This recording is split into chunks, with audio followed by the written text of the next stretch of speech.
We are here on the beach where a giant shark has just eaten a girl swimmer. Well, Mr. Jaws, how was it? Dynamite!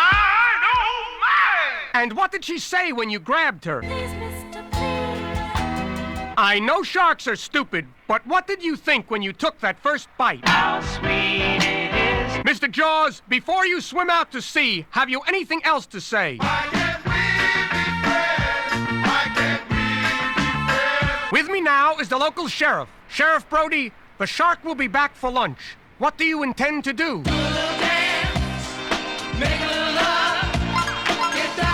Just arriving is oceanographer Matt Hooper. Sir, if someone is attacked by a shark, what should they do? We're going aboard the fishing boat of Captain Quint. Captain, will you be able to catch this giant shark? Thank you, Captain. Captain, when you catch one of these sharks, what do you feel like? Like a rhinestone cowboy. We've just sighted the shark again. He's coming straight for us. Captain Quint is shouting something at him. Get your baby one of these nights. Hey, Jaws, the captain says he's going to catch you. What do you think of that? Uh-oh, here he comes again.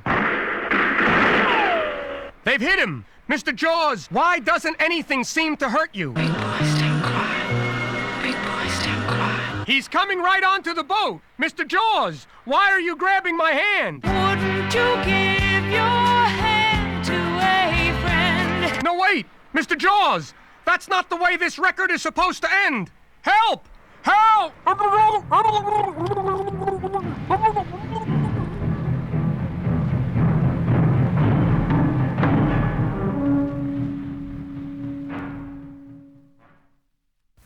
We are here at the White House for a special report on the energy crisis. Mr. President, have you any statement? Leave me alone, just leave me alone. Mr. President, what really caused the energy crisis? Smoking in the boys' room. During the crisis, how much gas will motorists be allowed? Just enough for the city. Who do you believe the gas shortage will affect most? Mr. President, the crisis must be solved. What do you intend to do? With me now is the head of the Federal Energy Office. Sir, you hold an important position.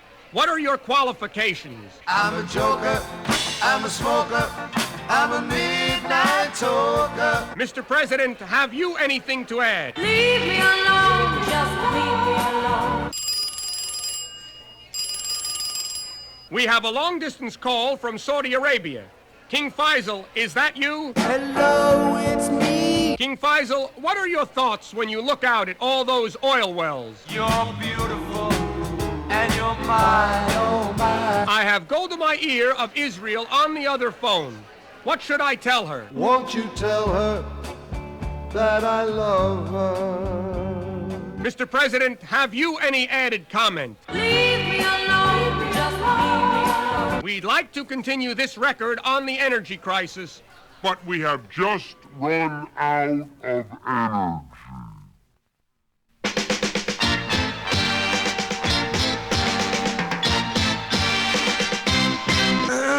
We interrupt this record to bring you a special bulletin. Superfly is missing. Good God! We now take you to our on-the-spot reporter. I have several witnesses here with me. Sir, when was the last time you saw Superfly? It was the 3rd of September. And you, sir, can you describe the suit Superfly was wearing? Red, yellow, black, white, and brown. And you, sir, who was the last person Superfly was seen with? Mrs. Jones, Mrs. Jones, Mrs. Jones, Mrs. Jones. If we need you for any further information, can we call you? Whenever you call me, I'll be there. We take you now to Washington. We're here at the White House. The president has an important announcement regarding Superfly. Mr. President, what seems to be the problem? I got ants in my pants and I need to dance. Just arriving at the White House is the man that will risk his neck for brother man. Sheriff, now that the president has called you into the case, what will you be doing? Chasing women and drinking. Mr. President, what is your opinion of Shaft? This cat Shaft is a bad. I see the president and Shaft have gone into the White House. What they do?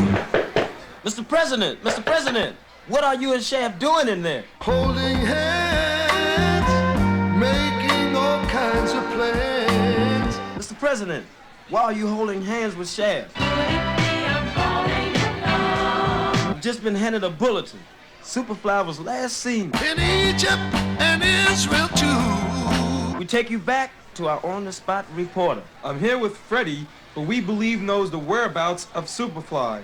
Excuse me, Freddie. Wait a minute, what happened? Freddie's dead. Freddie's dead? That's what I said. Oh, well, I have several other witnesses. Do you know where Superfly is? We know, they know, and you know and I know. I don't know. How do you know? Your best friend wrote and told me. And just who is my best friend?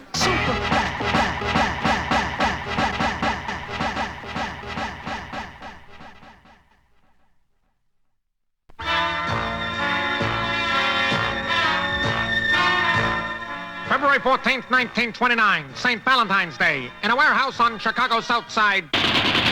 Members of the Al Cologne gang, disguised as police, gunned down 7 of Bugs Moron's boys. 3 lived long enough to say, Gee whiz. Fearing for his life, Moron rushed to LaSalle Street Station, where he was seen boarding a train heading north to Alaska. At that very moment, Elliot Fress and the Touchables, out to uphold justice, were taking their oath.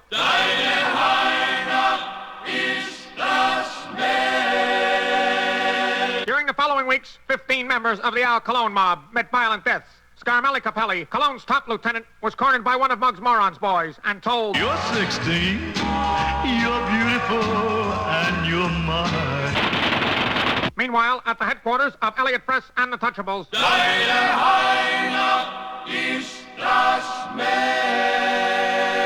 that same day, little Annie Tortoni, Carpelli's gun moll, paid a surprise visit to the Touchables. 2 days later, They found little Annie all covered with ice. clutched in her hand, police found a note with just 4 words. You talk too much. The killings continued until Al Cologne was taken into custody by federal agents. Following his conviction, Cologne told an astonished court, Like a rubber ball, I'll come bouncing back to you. this promise was never to be fulfilled. Their job done for them, Elliot Fress and the Touchables turned to each other and said, Now retired and living on the palatial estate of the late Al Cologne, they were asked, how is this possible? Simple. We were touchable.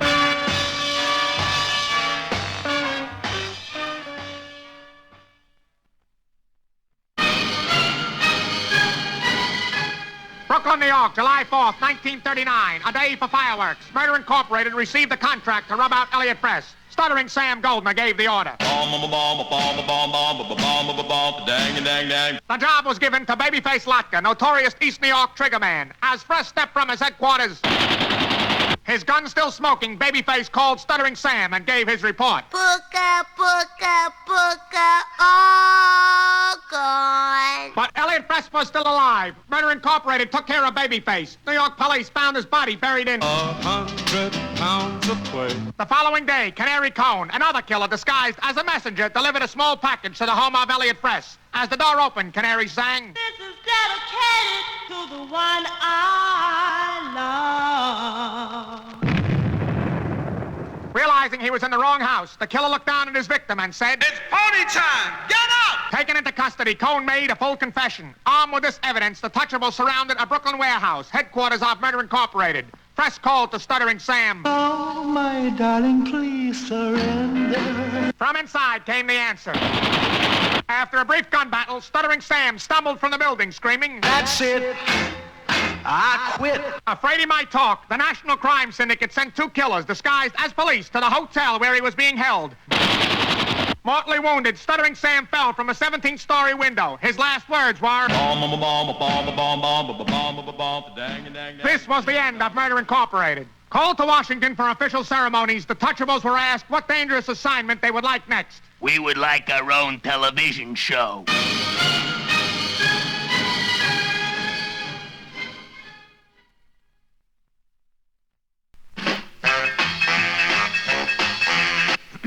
We interrupt this record to bring you a special bulletin. The reports of a flying saucer hovering over the city have been confirmed. The flying saucers are real. Real when I feel what my heart can't conceal. That was the Clatters recording. Too real. We switch you now to our on-the-spot reporter downtown. Come on, baby, let's go downtown. Take it away, John Cameron. This is John Cameron downtown. Pardon me, madam. Would you tell our audience what would you do if the saucer were to land? What I'm gonna do is hard to tell. The gentleman with the guitar. What would you do, sir? Just take a walk down the street. Thank you. We return you now. This is Brett, your outer space disc jockey, with a request for Earth. Earth angel, Earth angel. That was the Pelicans' outer space recording Earth. I've just been handed a bulletin. The flying saucer has just landed. We switch you again downtown. Here we are again. We have with us Professor Sir Cedric Fentingmold of the British Institute. And the professor is approaching his saucer to see if there's possibly any sign of life aboard. Well, I'm sure something. Are you there? I hear you knocking, but you can't come in. That was Laughing Lewis's record. Knocking. This is John Cameron on the spot. And now I believe we're about to hear the words of the first spaceman ever to land on Earth. Dong, dong, ding, ding, ding, ding, dong. And now, here are the bowl scores. 4-3, 6-2, and 8-1. This is John Cameron again downtown. The spaceman has returned to his ship and is taking off. We return you now to our studios. The flying saucer has gone. There is no threat of an invasion. However, the flying saucers are still around.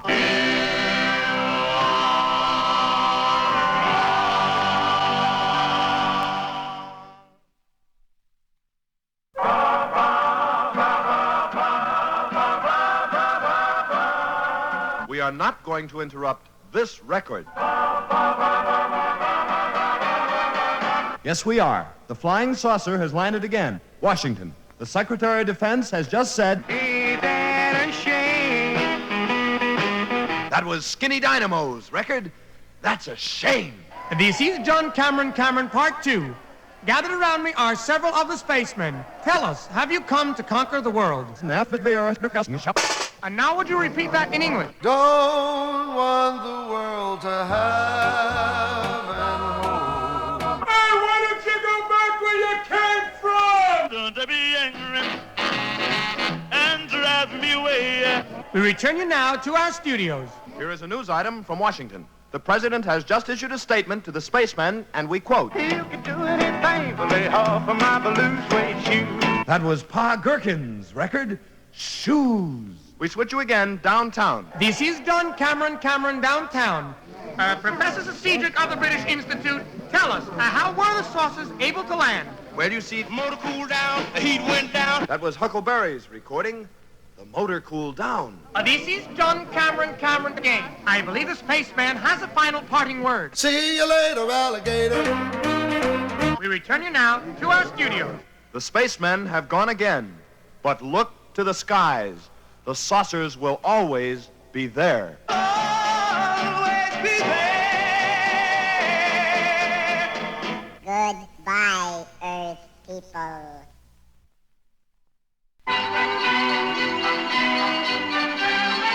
Here is a news bulletin. Santa Claus has been kidnapped by spacemen from a flying saucer, which landed at the North Pole. Be on the lookout for Santa Claus. Last seen wearing Black slacks. Black slacks. We take you now to the White House for an interview with the President. Mr. President, Mr. President. Keep on knocking, but you can't come in. Mr. President, have you a word on the Santa Claus kidnapping? We have just received a report from the FBI. Santa has been taken to a satellite circling the Earth. We take you now to the satellite. This is John Cameron downtown Sputnik. We're here in the Sputnik jail with Santa Claus. Wait, what's that sound? The satellite men are coming this way.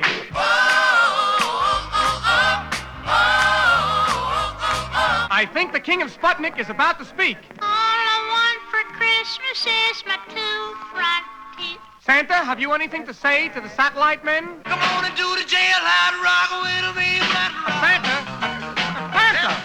Santa! I know how you can escape. Disguised as Elvis Presley. Uh-oh, looks like we've been spotted. We return you now to Earth. We're now at the North Pole, where a rocket is being launched to catch the satellite and rescue Santa.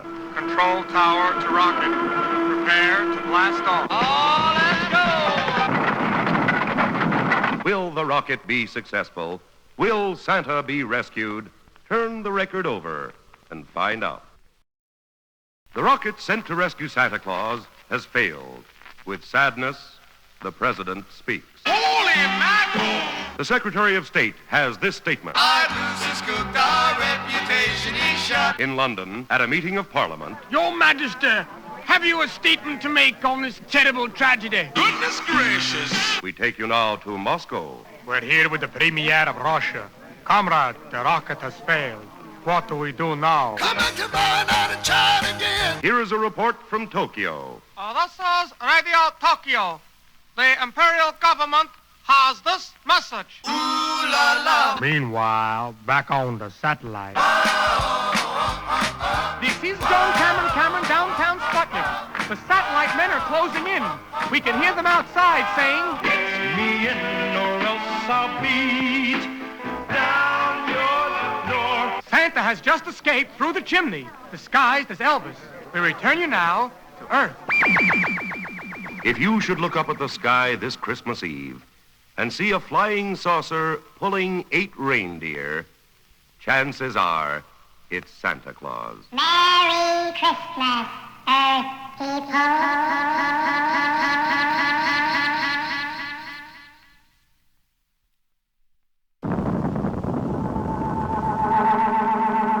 At this very moment, somewhere in outer space, the first Earthship is landing on Mars. Look at there.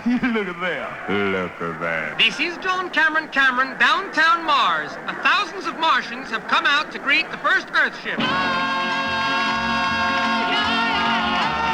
Pardon me, sir. Would you care to say a few words? Shut your mouth. Go away. Ladies and gentlemen, here is the Martian national anthem.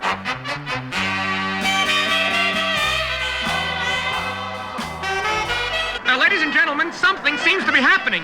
The giant frog monster is approaching. We can see the monster now. He's wearing A white sport coat. I think the monster is about to speak. I wonder why nobody don't like me. Or is it the fact that I'm ugly? There's only one person who can save these people now. Stepping out of the spaceship is Elvis. How do you feel about this situation? I'm a little mixed up on the field. Do you think you can save Mars from the monster? Yeah. We return you now to Earth for a message from the President. This is Washington. The President has a message. I'm all shook up. We switch you now to London. This is John Cameron, downtown London. The Prime Minister has just said... I think I'm gonna cry. We switch you now to Moscow. This is John Cameronovich. We're here with the Russian Chief of Staff. Have you a few words? We return you now to Mars. This is John Cameron again, downtown Mars. Our hero has won. Wait, the monster is saying... I feel like I could die. Our hero is stepping back into the spaceship and is taking off. You saved our planet, and now you're gone. Now you gone. One more time. Now